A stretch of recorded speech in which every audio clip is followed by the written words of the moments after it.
Our question today is essentially, is immigration a blessing or a burden?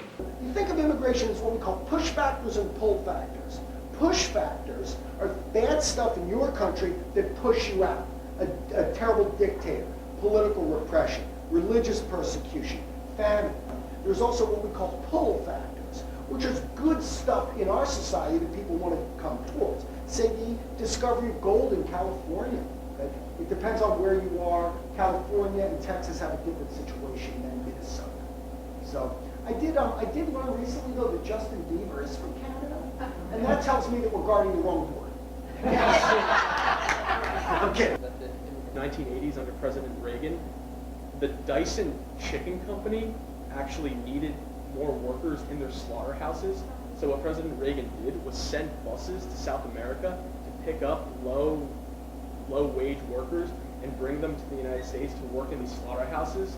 And funny enough, being a sort of like looked on as the grandfather of conservatism, he wanted to grant them all citizenship.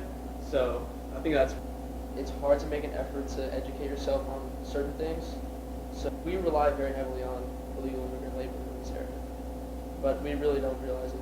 Should America be a melting pot of immigrants, where immigrants come from everywhere and they're sort of like melted down into American culture? Or should we be a salad bowl, where there's, groups of people everywhere? There's Little Italy over there, then there's Chinatown over there, then there's a Little Havana. There's an effect to what everything that happens, like we close our borders and become isolated.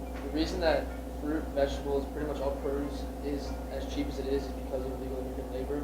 Like, if we had to pay Americans to do that job, then prices would naturally go up because Americans wouldn't take these low wages. We're going to build this wall. We've got the Rio Grande as the border of much of it.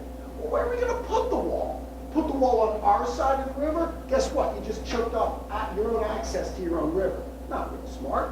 What are you going to put it on Mexico's side? They won't let us. What are you going to do? Put it in the middle of the river? Block up river traffic? President Obama said, if you make a 30-foot wall, all you're going to do is create a market for 31-foot ladders.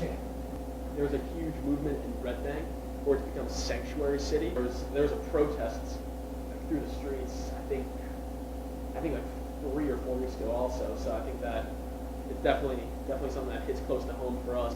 We live in the most highly populated, concentrated part of the country, and therefore there's the most opportunity because we have the biggest markets in the entire country here. So we're definitely a hot spot for immigration, and specifically illegal immigration. So that's why we're here. We don't have answers. James, Jack, and I, we want to gather as a group of citizens under the Constitution and the Declaration of Independence and the preamble and say, who are we, where did we come from, and where are we going?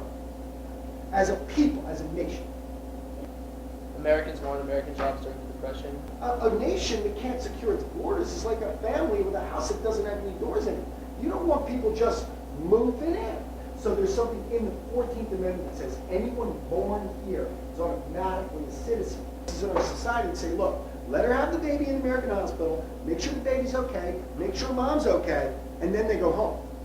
Then we're going to change this provision in the Constitution of the 14th Amendment. Now, I'm not saying that's a good idea or a bad idea, I'm just putting it to you.